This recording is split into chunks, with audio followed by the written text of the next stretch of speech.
살아간다는 것은 이 관계 안에 살아가는 것을 의미합니다. 기본적으로 가족들과의 관계가 있고 사회생활을 하면서 맺게 되는 사람들과의 관계가 있습니다. 신앙적으로는 하나님과의 영적인 관계가 있고 성도들과의 관계 안에서 우리는 믿음 생활을 이어가고 있습니다. 사람은 관계 안에 살아가는 사회적 존재라 말할 수 있는데, 사람들과의 관계에서 때로 우리는 상처를 주기도 하고 상처를 받기도 합니다. 상처를 주기도 하고 상처를 받게 하는 도구가 있습니다. 사람의 말입니다. 이 말이라는 것은 이중적인 성격을 가지고 있죠. 말로서 사람을 세우기도 하지만 말로서 사람을 죽이기도 합니다. 말로서 용기와 희망을 주기도 하지만 말로서 절망을 주기도 합니다. 말로서 위로가 정연해지기도 하지만 말로서 아픔과 상처를 줄 때가 있습니다. 말은 믿음과 신뢰를 주기도 하지만 사람을 속인 것도 말입니다. 말은 관계를 든든히 세우기도 하지만 관계를 깨뜨리는 것도 말입니다. 믿었던 사람이 나를 모함하고 거짓 소문을 퍼뜨리며 속이는 말을 하게 되면 그때 말로 받는 아픔과 상처는 치유하기 어려울 정도로 상당히 고통스럽습니다. 성경은 듣기에 좋은 말을 하는 사람들을 믿지 말라고 하면서 잠언서 26장 24절 25절에서 이렇게 말씀합니다. 원수는 입술로는 꾸미고 속으로는 속임을 품나니 그 말이 좋을지라도 믿지 말 것은 그 마음에 7가지 가증한 것이 있음이니라. 오늘 우리가 살펴볼 시편 5편은 거짓말, 속이는 말로 다윗을 위기 상황으로 몰아가는 대적들로부터 나를 구원해 주시기를 달라는 이 다윗의 탄원시가 기록이 되어 있습니다. 다윗은 하나님을 향해서 나의 왕, 나의 하나님이라 고백하며 기도를 시작하는데, 우리 1절과 2절 말씀을 함께 읽겠습니다. 시작. 여호와여, 나의 말에 귀를 기울이사 나의 심정을 헤아려 주소서. 나의 왕, 나의 하나님이여, 내가 부르짖는 소리를 들으소서. 내가 주께 기도하나이다. 아멘. 나의 왕, 나의 하나님이여, 이것은 다윗과 하나님과의 관계를 보여줄 뿐만 아니라 하나님을 향한 다윗의 신앙을 증거하는 중요한 표현입니다. 다윗은 아침에 태양빛이 비추듯이 하나님께서 나의 기도에 응답해 주실 것을 확신하며 3절 말씀을 기록하고 있는데, 우리 3절은 기도자가 가져야 될 응답에 대한 확신의 말씀입니다. 함께 읽겠습니다. 여호와여, 아침에 주께서 나의 소리를 들으시리니 아침에 내가 주께 기도하고 바라리이다. 아멘. 다윗이 대적자로부터 어려움을 당할 때 하나님을 찾는 이유가 있습니다. 하나님에 대한 바른 지식을 가지고 있었기 때문입니다. 죄악을 기뻐하지 아니하시며 악은 조금이라도 용납하지 아니하시는 거룩하신 하나님을 다윗은 4절에서 고백하고 있습니다. 주는 죄악을 기뻐하는 신이 아니시니 악이 주와 함께 머물지 못할 것이라고 기록합니다. 또한 다윗은 하나님이 싫어하시는 사람들을 의로운 심판으로 다스리실 것을 5절과 6절에서 의로우신 하나님을 이렇게 증거하고 있습니다. 오만한 자들이 주의 목전에 서지 못하리이다. 주는 모든 행악자를 미워하시며 거짓말하는 자들을 멸망시키시리이다. 여호와께서는 피 흘리기를 즐기는 자와 속이는 자를 싫어하신다고 다윗은 고백합니다. 또한 이 7절 말씀이 다윗 신앙 고백 중에 중요한 말씀인데요, 내가 하나님의 집에 들어가 예배자로 설 수 있는 것은 내가 의로워서가 아니라 하나님의 그 사랑 때문임을 다윗은 7절에도 고백하는데, 예배자가 드려야 될 정말 중요한 고백 중에 말씀입니다. 함께 읽겠습니다. 오직 나는 주의 풍성한 사랑을 힘입어 주의 집에 들어가 주를 경외함으로 성전을 향하여 예배하리이다. 아멘. 자, 그러면 다윗을 이처럼 어려운 상황으로 몰아가는 대적자들이 누구냐? 말로써 죄 짓는 대적자들을 다윗은 9절에서 고발하고 있습니다. 그들의 입에 신실함이 없고 그들의 심중이 심히 악하며 그들의 목구멍은 열린 무덤 같고 그들의 혀로는 아첨하나이다. 모함하는 사람들, 거짓말을 퍼뜨리는 사람들, 아첨의 여러 다윗을 괴롭히는 사람들을 하나님께서 심판으로 다스려 주시기를 다윗은 10절에서 기도하고 있습니다. 하나님이여, 그들을 정죄하사 자기 꾀에 빠지게 하시고 그 많은 허물로 말미암아 그들을 쫓아내소서. 그들의 주를 배역함이니이다. 어려움에 처한 이 상황 속에서도 다윗이 확신하는 것이 하나 있었습니다. 하나님께 피하는 자들을 주가 기쁨을 누리게 할 것을, 또한 주 하나님의 보호 아래 있는 자들은 주가 주시는 즐거움을 누리게 될 것을 11절에서 고백하는데, 11절도 같이 한번 읽어봤으면 좋겠습니다. 시작. 그러나 주께 피하는 모든 사람은 다 기뻐하며 주의 보호로 말미암아 영원히 기뻐 외치고 주의 이름을 사랑하는 자들은 주를 즐거워하리이다. 아멘. 갈색 마지막으로 하나님은 의로운 길을 걷는 자에게 복을 주시고 방패와 같은 은혜로 의의를 지켜주실 것을 12절에서 증거하는데, 우리 마지막 말씀 함께 읽고 오늘 메시지 나누겠습니다. 함께 읽어볼까요? 여호와여, 주는 의인에게 복을 주시고 방패로 함같이 은혜로 그를 호위하시리이다. 아멘. 말씀을 묵상하며 질문을 던져봤습니다. 다윗이 기도를 시작하는데 하나님을 향해서 나의 왕, 나의 하나님이여 이렇게 고백하며 기도를 시작하는 이유가 무엇일까? 부족한 우리가 하나님의 성전에 들어가 예배자로 설 수 있는 이유가 무엇일까? 주께 피하는 자들이 기쁨과 즐거움을 누리는 이유가 무엇일까? 여기에 우리가 들어야 될 오늘의 메시지가 있습니다. 우리 첫째 메시지 함께 읽겠습니다. 시작.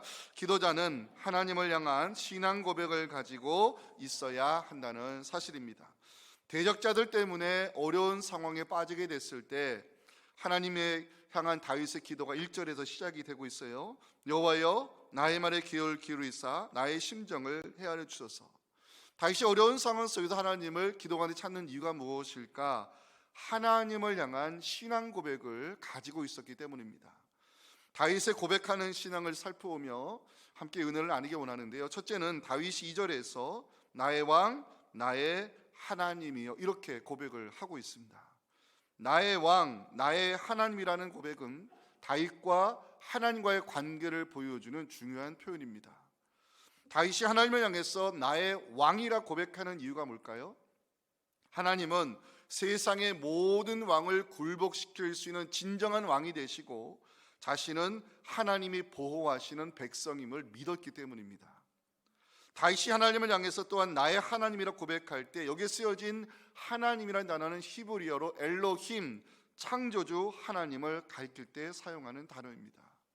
하나님은 모든 것의 주인이 되시고 모든 것을 다스리시는 창조주 하나님이심을 다윗이 믿었기 때문입니다.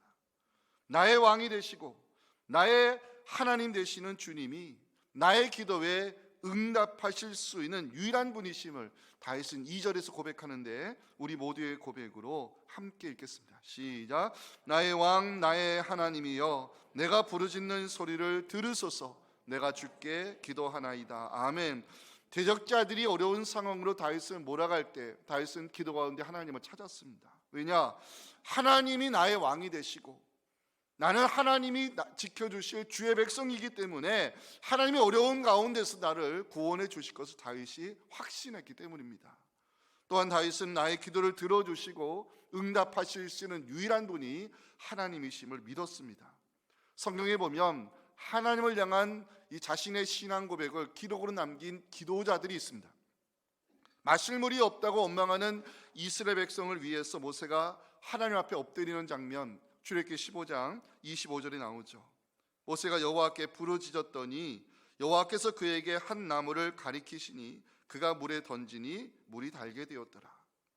엎드려 부르짖었을 때 쓴 물을 단물로 바꿔주신 그 하나님을 경험한 후에 모세는 치료하시는 여호와 라파의 하나님을 출애굽기 15장 26절에 자신의 신앙 고백으로 남겨놓았습니다. 함께 읽겠습니다. 이르시되 너희가 너희 하나님 나 여호와의 말을 들어 순종하고 내가 보기에 의를 행하며 내 계명에 귀를 기울이며 내 모든 규례를 지키면 내가 애굽 사람에게 내린 모든 질병 중 하나도 너희에게 내리지 아니하리니 나는 너희를 치료하는 여호와임이라. 아멘. 이스라엘 공동체가 이 출애굽의 역사를 경험한 이후에 광야 행진을 시작합니다. 200만에 가까운 어마어마한 공동체가 행진을 시작할 때 뒤처지는 무리들이 있었습니다. 병든 자들, 노인분들, 그리고 임신한 여자들, 어린아이들이 이 행군에서 뒤처질 수밖에 없었습니다. 근데 이스라엘에서 애굽에서 노예 생활했던 이스라엘 사람들이 출애굽할 때 많은 물건을 가지고 나왔다는 소문이 퍼져 있었습니다. 그 소문을 들은 아말렉 족속이 뒤처져 있는 약자들을 급습했습니다. 그때 모세가 하나님의 지팡이를 들고 산에 올라가 이 기도의 손을 들었을 때 하나님께서 여호수아를 통해 아말렉 족속을 물리치게 하셨습니다. 그때 모세는 기도하는 자의 손을 들어주시는 여호와 니시의 하나님을 경험한 후에 출애굽기 17장 15절 16절에서 하나님에 대한 신앙 고백을 이렇게 남겨놨습니다. 모세가 제단을 쌓고 그 이름을 여호와 니시라고 이르되 여호와께서 맹세하시기를 여호와가 아말렉과 더불어 대대로 싸우리라 하셨다 하였더라. 유다 백성이 하나님을 등지고 태양신을 숭배했을 때, 거룩한 성전에 우상을 위한 형상을 세웠을 때 여호와의 영광이 예루살렘을 떠났습니다. 하지만 하나님은 에스겔 선지자를 불러서 예루살렘의 회복을 약속하셨고 여호와께서 이스라엘 가운데 거하실 것을 에스겔 선지자는 확신하며 여호와 삼마, 여호와께서 우리 가운데 계시다, 여호와 삼마에 대한 이 신앙 고백을 에스겔 48장 35절에 기록으로 남겨놨습니다. 그날 후로는 그 성읍의 이름을 여호와 삼마라 하리라. 예수님도 빌립보 가이사랴 지방에 이르렀을 때 제자들에게 물었습니다. 너희는 나를 누구라 하느냐? 그때 제자들이 고백했지만 시몬 베드로가 제자들 대표하여 이렇게 신앙을 고백합니다. 주는 그리스도시요 살아계신 하나님의 아들이심을 내가 믿나이다. 주님 베드로를 향해서 네가 복이 있다 말씀하셨고 너의 신앙 고백 위에 내 교회를 세우겠다고 선언하셨습니다. 사랑하는 성도 여러분, 여러분들의 하나님 향한 신앙은 무엇으로 고백하시겠습니까? 누구를 만나도 내가 자랑스럽게 고백할 수 있는 내가 만난 하나님은 어떤 하나님이십니까? 중요한 것은 기도하는 사람은요, 하나님을 향한 신앙 고백을 가지고 있어야 한다는 사실입니다. 하나님에 대한 신앙은 우리가 기도를 시작할 수 있는 이유가 되기 때문입니다. 다윗이 대적자들로 인해서 어려운 상황을 맞이했지만 기도를 시작할 수 있었습니다. 왜냐? 다윗에게 하나님은 세상의 권력자들을 굴복시킬 수 있는 진정한 왕이 되시고 모든 것을 다스리시는 창조주이실 뿐만 아니라 나의 기도를 들어주시는 나의 하나님이심을 다윗이 믿었기 때문입니다. 다윗은 하나님께서 나의 기도에 반드시 응답해 주실 것을 3절에서 확신을 하고 있는데 3절 말씀, 기도자가 가져야 될 응답의 확신에 대한 중요한 말씀입니다. 함께 읽겠습니다. 여호와여, 아침에 주께서 나의 소리를 들으시리니 아침에 내가 주께 기도하고 바라리이다. 아멘. 여기에 아침에라는 표현이 2번이나 나오죠. 태양이 떠오르는 새벽 시간을 의미합니다. 유대인들은 이렇게 믿었습니다. 재앙과 심판이 물러가고 생명과 구원이 다가오는 시간이 바로 태양이 떠오르는 새벽 시간임을 유대인들은 믿었습니다. 태양이 떠오르면 어둠이 물러가고 새로운 빛이 비추어지듯이 하나님께서 나의 기도를 들어주심으로 내가 새로운 날을 맞이할 것을 다윗은 시편 46편 5절에서 이렇게 선포하고 있습니다. 하나님이 그 성중에 계심에 성이 흔들리지 아니할 것이라. 새벽에 하나님이 도우시리로다. 아멘. 제가 믿고 확신하는 것은요, 기도하는 사람의 인생은 어둠으로 끝나지 않는다는 사실입니다. 믿으십니까? 하나님께서 여러분들의 기도를 들으시고 응답해 주심으로 어둠이 물러가고 좋은 날 맞이하게 계신 하나님께 감사의 제단을 쌓을 수 있는 우리의 복된 믿음 될 수 있기를 간절히 소망합니다. 2번째 다윗의 하나님 향한 신앙 고백은 거룩하시고 의로우신 하나님이었습니다. 다윗은 하나님에 대한 지식을 가지고 있었습니다. 여호와는 거룩하신 하나님이시기에 죄악을 기뻐하지 아니하시고 악을 용납하지 아니하심을 4절에서 고백하고 있습니다. 주는 죄악을 기뻐하는 신이 아니시니 악이 주와 함께 머무지 못할 것이다. 악이 주와 함께 머무지 못한다는 말씀을 히브리 성경으로 직역해 드리면 악은 잠시도 당신과 함께 머물 수 없습니다. 이렇게 되어 있습니다. 다윗이 대적자들의 위협 속에서 하나님을 찾는 이유는 하나님에 대한 바른 지식을 가지고 있었기 때문입니다. 하나님은 죄악을 기뻐하지 아니하신다는 사실, 하나님은 악을 허용하지 않는다는 사실, 여호와는 거룩하신 하나님이라는 사실, 다윗이 가지고 있는 하나님에 대한 지식이었습니다. 여호와는 거룩하신 하나님이시기 때문에 하나님이 싫어하시는 사람들을 심판으로 다스릴 것도 다윗은 알고 있었습니다. 그게 5절과 6절입니다. 오만한 자들이 주의 목전에 서지 못하리이다. 주는 모든 행악자를 미워하시며 거짓말하는 자들을 멸망시키시리이다. 여호와께서는 피 흘리기를 즐기는 자와 속이는 자를 싫어하시나이다. 오만한 자, 행악자, 거짓말하는 자, 피 흘리기를 즐기는 자, 속이는 자 모두 하나님이 싫어하는 자들입니다. 그런데 히브리어로 싫어하다는 단어는요, 역겨워할 정도로 미워하다는 뜻입니다. 오만한 자, 행악자, 거짓말하는 자, 피 흘리기를 즐기는 자, 속이는 자 하나님이 역겨워할 정도로 싫어하시기 때문에 다윗은 거룩하신 하나님께서 대적자들을 멸망시키실 것을 확신하고 있는 것입니다. 또한 다윗은 의로우신 하나님에 대해서 8절에서 고백하고 있습니다. 여호와여, 나의 원수들로 말미암아 주의 의로 나를 인도하시고, 여기 주의 의로 나를 인도하시고, 의라는 단어는 히브리어로 공정성을 의미합니다. 공정성. 무엇이 선이고 무엇이 악인지 공정하게 판단할 수 있는 분은 의로우신 하나님밖에 없음을 다윗이 여기서 고백하고 있는 것입니다. 다윗을 대적하는 사람들이 궁금하시죠? 말로서 죄 짓는 사람들이었습니다. 9절입니다. 다윗은 그들을 이렇게 고발하죠. 그들의 입에 신실함이 없고 그들의 심중이 심히 약하며 그들의 목구멍은 열린 무덤 같고 그들의 혀로는 아첨하나이다. 그들의 입에 신실함이 없다는 것은 상황에 따라 말을 바꾼다는 의미입니다. 그들의 목구멍은 열린 무덤 같다는 것은 시체 썩은 냄새가 나듯이 악하고 독한 말을 쏟아내는 사람들을 가리키는 표현입니다. 그들의 혀는 아첨한다는 것은 무엇인가를 얻어내기 위해서 속이는 말을 쉽게 내뱉는 사람을 뜻합니다. 그들의 입, 그들의 목구멍, 그들의 혀라는 표현을 보면 다윗의 대적자들은 말로써 죄 짓는 사람들임을 알 수 있습니다. 사도 바울도 로마서에서 사람들이 짓는 죄 중에 말로써 짓는 죄의 심각함을 로마서 3장 13절 14절에서 기록하고 있습니다. 그들의 목구멍은 열린 무덤이요 그 혀로는 속임을 일삼으며 그 입술에는 독사의 독이 있고 그 입에는 저주와 악독이 가득하다. 다윗은 하나님에 대한 지식을 가지고 있었습니다. 거룩하시고 의로우신 하나님은 죄악과 공존할 수 없으며 이 악을 용납하지 아니하시고 무엇이 선이고 무엇이 악인지 공정하게 판단할 수 있는 분은 하나님밖에 없음을 다윗은 고백하며 하나님께서 모든 상황을 정리해 주시기를 기도하고 있습니다. 여러분, 구약에서 공정하게 판단하시는 하나님을 선포한 선지자가 아모스 선지자입니다. 자, 이제 아모스 말씀을 한 군데만 찾겠습니다. 직접 찾아서 이 말씀을 읽어야 되는데 아모스 7장을 가시겠습니다. 아모스 7장 7절부터 9절까지 말씀을 우리가 찾아서 함께 읽기 원하는데요. 구약 1281페이지에 있습니다. 1281페이지. 아모스 7장 7절에서 9절까지 말씀. 자, 이제 띄워주세요. 다 찾으셨으니까 이제. 자, 여러분들 눈으로 읽으실 텐데 이게 어떤 환상이냐면 아모스 선지자가 보았던 다림줄 환상에 대한 말씀입니다. 함께 읽겠습니다.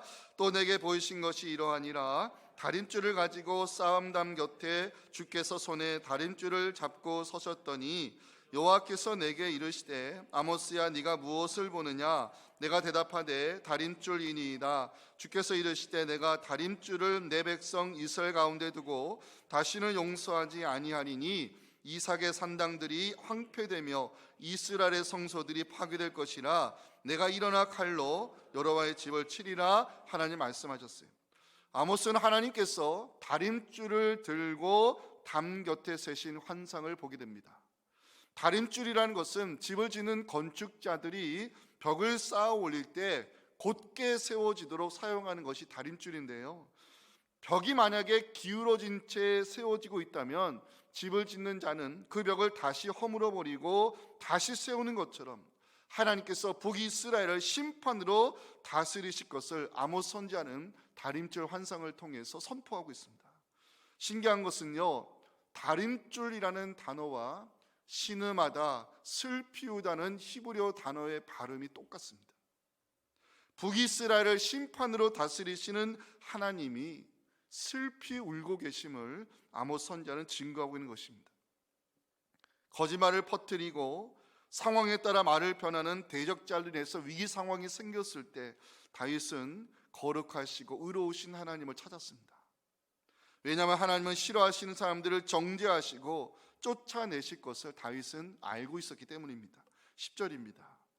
하나님이여 그들을 정죄하사 자기 꾀에 빠지게 하시고 그 많은 허물로 말미암아 그들을 쫓아내소서. 그들이 주를 배역함이니이다. 거룩하시고 의로우신 하나님에 대한 지식, 다윗이 하나님을 찾는 근거였고 어려운 가운데서도 희망을 볼 수 있는 이유가 되었던 것입니다. 세 번째 마지막 다윗의 하나님을 향한 신앙 고백은 예배자로 세워주시는 하나님에 대한 고백이었습니다. 저는 7절 말씀 묵상하면서 오늘 참 은혜를 받았는데요, 7절 말씀 같이 한번 읽어봤으면 좋겠습니다. 시작. 오직 나는 주의 풍성한 사랑을 힘입어 주의 집에 들어가 주를 경외함으로 성전을 향하여 예배하리이다. 아멘. 다윗이 하나님의 집에 들어갈 수 있는 이유가 뭘까요? 다윗이 하나님 앞에 예배자로 서는 이유가 뭘까요? 다윗이 의로운 사람이기 때문입니까? 그렇지 않습니다. 어느 누구도 자신의 의로움과 선함으로 거룩하신 하나님 앞에 설 수 있는 사람은 없습니다. 다윗이 하나님의 집에 들어갈 수 있는 이유, 다윗이 거룩하신 하나님 앞에 예배자로 설 수 있는 이유, 하나님의 사랑 때문임을 7절에서 고백하고 있습니다. 표시하시면 좋겠습니다. 오늘 설교 제목 주의 풍성한 사랑.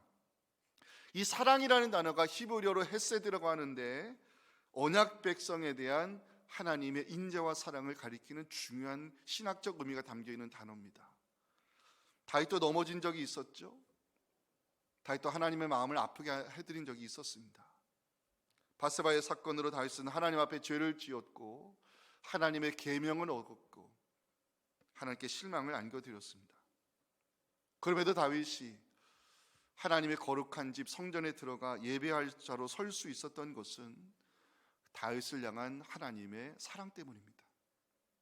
헤세드, 언약 백성을 향한 하나님의 사랑을 의미하며 그 사랑은 변하지 않는 사랑임을 성경은 증거하고 있습니다.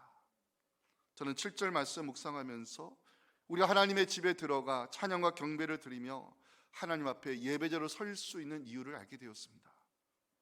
바로 십자가에 나타난 하나님의 사랑 때문입니다. 로마서 5장 8절 말씀을 우리 모두의 신앙 고백으로 함께 읽겠습니다. 시작.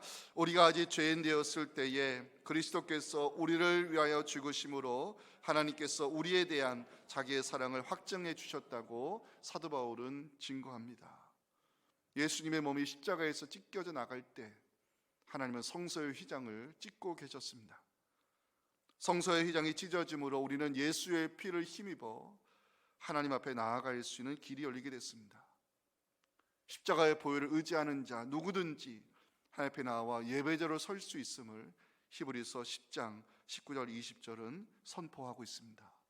그러므로 형제들아, 우리가 예수의 피를 힘입어 성소에 들어갈 담력을 얻었나니 그 길은 우리를 위하여 휘장 가운데로 넣어놓으신 새로운 살 길이요 휘장은 고의 육체라고 히브리서 기자는 증거하고 있습니다. 우리가 하나님 앞에 예배자로 설 수 있는 것은 예수님께서 십자가에 흘려주신 보혈의 공로 때문임을 잊지 마시기 바랍니다. 사랑하는 성도 여러분, 부족한 우리를 예배자로 세워주신 것은 하나님의 사랑 때문이라고 시편 기자는 우리에게 알려주고 있습니다. 예배자의 삶을 살아가는 자에게 하나님 주시는 기쁨이 있음을 다윗은 11절에서 기록을 하고 있는데요, 우리 모두 누려야 될 소중한 기쁨입니다. 함께 읽겠습니다. 그러나 주께 피하는 모든 사람은 다 기뻐하며 주의 보호로 말미암아 영원히 기뻐 외치고 주의 이름을 사랑하는 자들은 주를 즐거워하리이다. 여기 보시면 말씀 잠깐 띄워놔 주세요. 기뻐하며, 기뻐 외치고, 즐거워하리다, 비슷한 칼라들의 단어들이지만 히브리어 단어로는 다 다릅니다. 자, 기뻐하다는 단어가 2번 나오고 즐거운 단어가 1번 나오는데 히브리 성경을 보면 이게 점층법적, 점점 올라가는 구조로 이루어져 있어요. 첫 번째 기뻐하는 단어는 단순히 기뻐하는 것을 의미하고요, 두 번째 기뻐하는 단어는 큰 소리를 지를 정도로 기뻐하는 것을 의미하고, 세 번째 즐거워하다는 것은 기쁨을 감추지 못하여 뛰는 것을 의미합니다. 예배자의 삶을 살아가는 자에게는 하나님 주시는 기쁨이 넘침을 성경은 우리에게 증거하고 있는 것입니다. 예배의 삶을 살아가는 자를 하나님께서는 방패와 같은 은혜로 지켜주실 것을 다윗이 12절에서 마지막으로 고백하는데요, 12절 함께 읽고 오늘 설교 마치겠습니다. 시작. 여호와여 주는 의인에게 복을 주시고 방패로 함같이 은혜로 그를 호위하시리. 한 번 더 읽어볼까요? 시작. 여호와여 주는 의인에게 복을 주시고 방패로 함같이 은혜로 그를 호위하시리이다. 아멘. 예배자의 삶을 살아가는 여러분들에게 주의 풍성한 사랑이, 주님 주시는 기쁨이, 방패와 같은 은혜가 언제 여러분들과 함께 하시기를 주님의 이름으로 축원합니다. 지금 우리를 예배자로 세우시기 위해 당신의 몸을 십자가에 찔러주신 우리 구주 예수님의 은혜와 우리의 신실한 예배드림을 통하여 귀한 기쁨과 영광을 거두고 있고 가시는 하나님 아버지의 크신 사랑과 성령의 동행하심이 오주신 귀한 말씀을 가지고 삶의 자리로 나아가 어느 상황에서도 하나님은 나의 왕이 되시고 나의 하나님이 되시며 나의 기도를 들어주시는 유일한 하나님을 고백하며 하나님의 임재 안에서 하나님의 예배하는 기쁨을 누리며 살기 원하는 우리 사랑하는 모든 성도들의 이 간절한 부르짖음과 또 다음도 시작되는 고난정한 특세 위에 지금부터 영원토록 함께 하시기를 간절히 축원하옵나이다. 아멘.